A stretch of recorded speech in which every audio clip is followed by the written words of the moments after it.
It was 1936, in the Spanish Civil War, and it was the German Air Force, the Luftwaffe, which demonstrated the power of the bomber as a weapon of terror on civilian targets.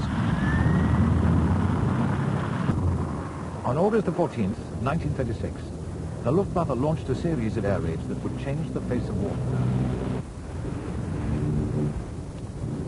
Spanish cities held by the Republicans were to be the testing ground for this new kind of offensive. Madrid, the first target.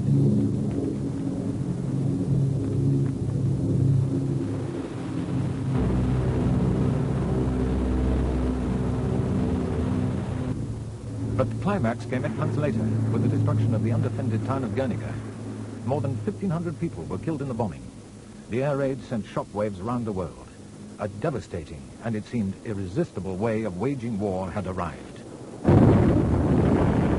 The Germans now unleashed another military revolution, Blitzkrieg, the lightning war. It integrated troops, tanks, and aircraft in one combined assault. Here was a new job for the bomber, to support the soldiers as they advanced. Enter the Stuka, a dive bomber, whose shriek could chill the bravest heart.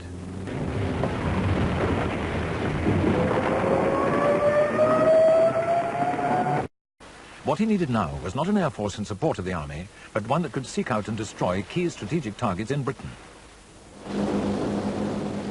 The mainstay of this air assault was the bomber that had proved itself in Spain, the Heinkel 111. Small by later standards, it had a crew of 4, carried 2 tons of bombs, and could fly a round trip of 500 miles. By the end of the war, over 6,500 of these aircraft had flown with the Luftwaffe. How do you find a blacked-out target at night over a strange country? The Germans developed an electronic system of their own, 2 converging radio beams that told the pilot when he was over the target. But the British countered with a device which bent the beams. Suddenly we couldn't hear the beam anymore, and when it came back, we found we were 17 degrees off course. We couldn't find Derby or our alternative target, so we decided to fly home. We dropped our bombs in the channel. Landing with bombs is no life insurance. On Britain's capital began. At its height, the Blitz raged for 76 nights, but it failed to break the people's spirit.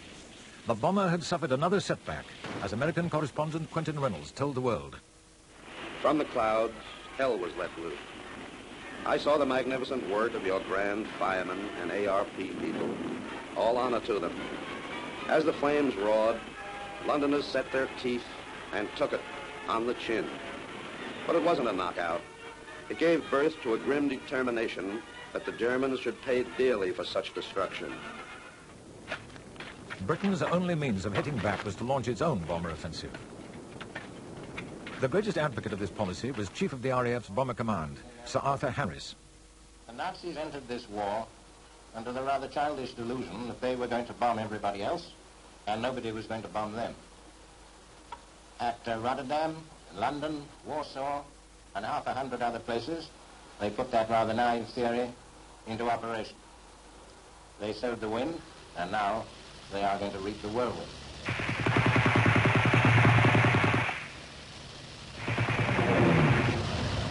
The Lancaster was the British bomber that took the offensive back to the Third Reich. It had a crew of 6 or 7 and was armed with 8 guns. With a bomb load of 10 tons, it could fly deep into Germany and back. The Lancaster of the heavy bombers was the winner for Britain. She was a gentle aircraft, she had plenty of latitude, you could throw her about. She was the ideal heavy bomber. But tough as the Lancaster was, beyond the protection of short-range fighters, it was still vulnerable. We tried bombing in daylight, and it was impossible. You couldn't get through the fighter defenses. It was suicidal. We had to bomb at night. And the moment you bomb at night, you lost your accuracy. So there came the moment when either we stopped the offensive or went to area bombing. Area bombing meant bombing whole cities rather than specific targets, a controversial policy after the war. But for the British people in their darkest hour, the only way to strike back, a fitting revenge for the Blitz. They took flasks of coffee and tea. They also had flying rations, so-called chocolate, which was precious, chewing gum, wine gums, and things of that sort. And they would very often use these to pace out the flight. Slow film being unrolled beneath you, the whole thing doesn't seem to be getting closer. And you think, by God, for God's sake, we're sitting here. And you're waiting to get those bomb doors open to get rid of the load and pull up and pull out. So you're just sitting there like a big goose for the fighter to pick you off. The only feeling that you've got is you're in the herd and you hope somebody on the outside of the herd is going to get picked off and it's not you, so they might be satisfied. The blockbuster, you see a big red ball of fire, wells up and dies down. When you press a button, you get a feeling of elation. You feel, this is where you're getting over. You're going to hit them. You feel the bump as each bomb goes. If it's a big one, 4,000 pound, you can thump. You can feel the release through the seat of your pants. And the aircraft is no longer sluggish, but it's more alive. And you just couldn't get those doors closed quick enough and go into a nose-down position where you've got extra speed and pulled away from the target. It was a great feeling to cross that coast, and you could see the friendly fields and hedges if it was coming dawn, and the familiar approaches to the airfield. And as you were approaching, you could hear the girl in the tower, and you called her up, and you got the acknowledgement. And it could possibly be the girl you dated the night before. But you have a sense of well-being, or homecoming, if you like. They had petrol flares if it was very misty, big tallow oil cans. It looked like Dante's Inferno with these long streamers of flame going up, and the smoke was coming off them, but it did create the heat in a misty atmosphere or foggy one to lift it that much that you could get in underneath it. You had that sinking feeling as you were approaching and you were holding the aircraft back and you were losing airspeed, and you got that moment of stillness before you hit the runway, and the first thing was the bump and the screech of the tyres. I don't know whether the screech was the tyres or everybody going, you know, at the last minute you were here. By early 1944, the Germans had night fighters that dominated the skies, causing terrible damage to the British squadrons. In one raid on Nuremberg, 108 bombers were shot down. The Allied air supremacy over German skies would it resume its momentum.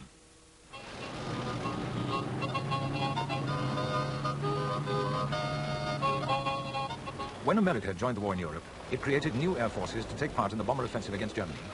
The American commanders put their faith in precision bombing, with the inherent risk of daylight operations. To begin with, their air crews were quite unprepared for the sort of battle they were getting into, as one of their commanders, Curtis LeMay, soon realized. The pilots I had that left me, they'd come right out of flying school and had about 200 hours on single-engine airplanes. The bombardiers I got 2 weeks before we went overseas. Navigators, half of them, the first time they saw an ocean, they navigated across it. The gunners, that supposedly been to a gunnery school, they'd never shot a gun from an airplane. We never flew formation until we got to England. It was a complete debacle. They just couldn't do it.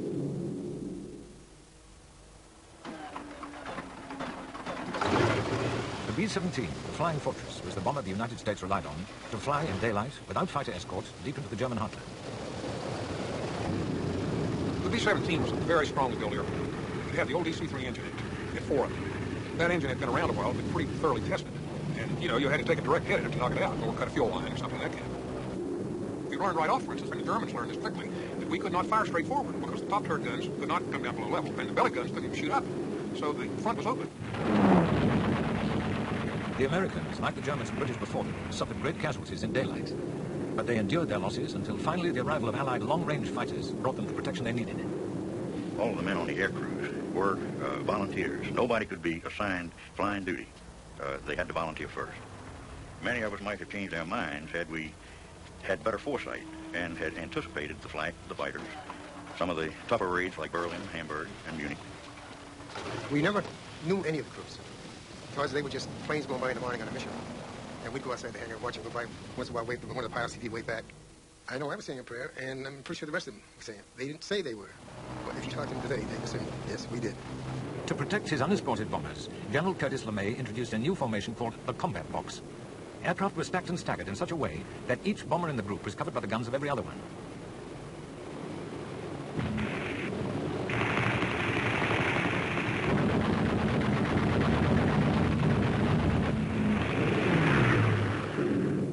Participated in one of the 1,000-plane raids and seen the number of airplanes in the sky at one time was just appalling. It was absolutely fantastic. There were planes all over the sky, as far as you could see, wave after wave after wave of planes.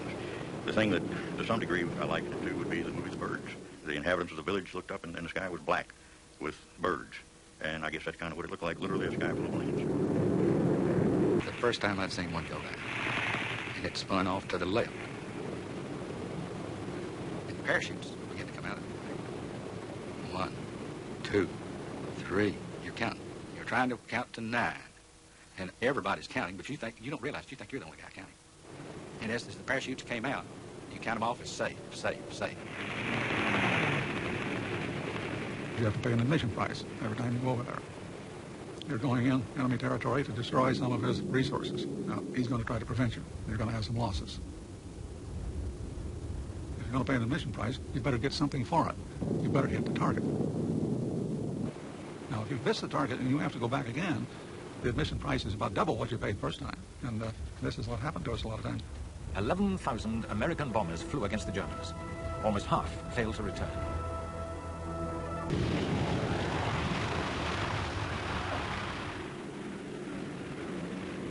All I can say is losing a friend was the hardest part of this war. And I've lost a few, I'll be honest with you, because we were really close. A combat crew couldn't be any closer than a husband and wife. And, well, I just don't want to think about it, okay? The price paid in the lives of the air crews for the Allied bomber offensive was enormous. The RAF lost more than 55,000 men, 1 in 7 of all British Empire deaths in action. American losses in the European theatre were greater still, 94,000 men. The cost to Germany was catastrophic, hundreds of thousands dead and the ruin of its cities. At Hamburg, it was just unbelievable, the amount of smoke, the amount of flame. We flew by Hamburg about 3 days after the major part of the raid, and the smoke trails were as far as you could see, and the fires were still burning. We had 3 targets in Hamburg and couldn't find any of them because of the smoke and the fire. The day after the armistice, they allowed us to come down to 600 feet and just look. Ordinarily, on a mission, you're at 23,000, 24,000 feet, and you don't see much. But at 600 feet, it's different. The city was totally devastated. Not as much as its champions had first thought it might. The bomber did not defeat Germany on its own. It did not break the morale of the German people. But it did divert resources to air defense from other hard-pressed fronts. It kept many of the Luftwaffe's fighters tied to their home bases. Perhaps most important of all, for a long period, it was the only way the Western Allies had of hitting back at Germany. In the war in the Pacific, American bombers faced a different problem. Until 1944, Japan lay beyond their reach. It was too far, even from the airstrips hastily dug out of the desolate terrain of the Aleutians, the strip of islands stretching across the northern Pacific. But then came the capture of islands closer to Japan, like the Marianas, and at last a major bombing offensive could begin. Key to this air assault was a brand new bomber, the B-29, the Super Fortress. The biggest and most advanced bomber of the war, it was fast, over 350 miles an hour, and with its pressurized cabin could fly at heights well above the flak. It was well armed and had 5 gun turrets, 2 on top of the fuselage, 2 on the bottom and 1 in the rear. But above all, with its range of over 3,000 miles, here at last was a bomber that could hit Japan.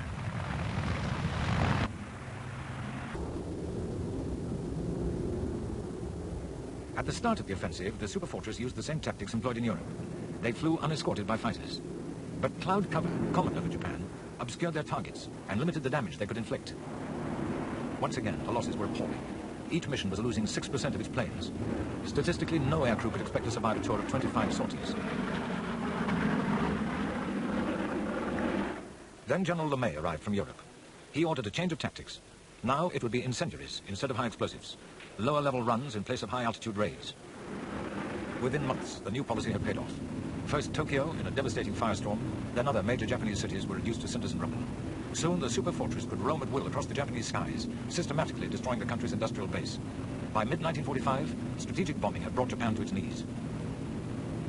Now it was a couple of B-29s that would deliver the knockout blow. On August the 6th, 1945, a B-29 named Enola Gay, after the captain's mother, took off from the Mariana Islands.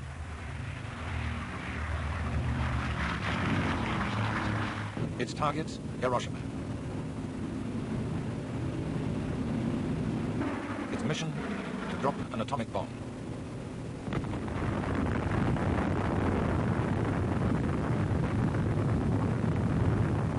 The explosion was equivalent to 20,000 tons of TNT.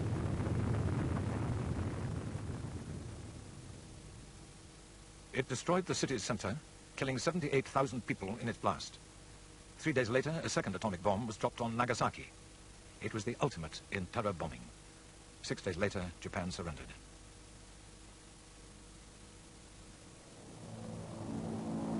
For the United States Air Force chiefs, the lessons of the war were clear.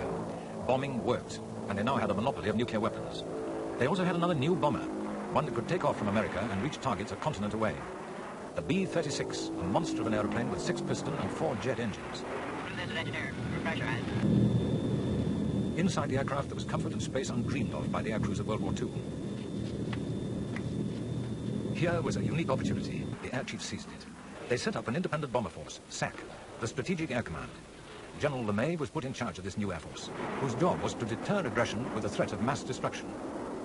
But the general was not happy with the state of his new command, so he put it to the test under wartime conditions. Not one airplane in the Strategic Air Command finished its mission as briefed. They had absolutely no combat capability. Zero. So LeMay developed the concept of a peacetime air force on a wartime footing. Its bombers armed and ready for action at all times. What's that battery? On. Interphone's on. Stand by to start engine. Clear left. Hit him. The bomber that carries out this mission for the Strategic Air Command is the B-52, a plane that has already had an operational life of over 30 years. The B-52 has been around for a long time. It was a magnificent airplane back in the 50s when it came out. We're in awe. I think we're a little less in awe of it, but it's still a magnificent airplane. The first time I walked up to one, it did seem almost too big to fly. I have to admit that there are times during flight I look out at the wings when we're just cruising along, and I really do wonder what keeps it up there. Over the years, we've shored up the wings, we've improved its engines, we have improved its avionics capability immeasurably. We have kept it flying, and it's served us well. The B-52 was the aeroplane that dropped the first hydrogen bomb on Bikini Atoll in 1956. Its only active service was in Vietnam. Here it came up against defended targets. Even with the United States in control of the skies, this bomber, like its predecessors, was found to be vulnerable. The new threat was missiles. When we started using it in and around Hanoi in December of 1972, we had to accept some losses. And that, of course, showed to us that at high altitude, in a surface-to-air missile defended area, that we were going to be taking some hits or some losses and losing some aircraft. That's why this has been built, a B-1. The U.S. Air Force's answer to the challenge to find a bomber that can penetrate the enemy's defenses. It's the most expensive bomber ever produced. Expensive because of its state-of-the-art avionics. 2 tons of electronics to jam the enemy's radar. Yet more to find the target. No wonder 2 of its 4 crew members are electronic systems operators. 8 nuclear missiles or 84 conventional bombs are its payload. Its shape is designed to reduce its visibility to radar. The B-1 can fly at 600 miles an hour, 200 feet above the ground. The ultimate strategic bomber. It has a daunting and difficult task, even if all the sophisticated electronics work. Many people, remembering previous bombers, think it can't be done. That is why the Strategic Air Command is holding on to its B-52s till the end of the century.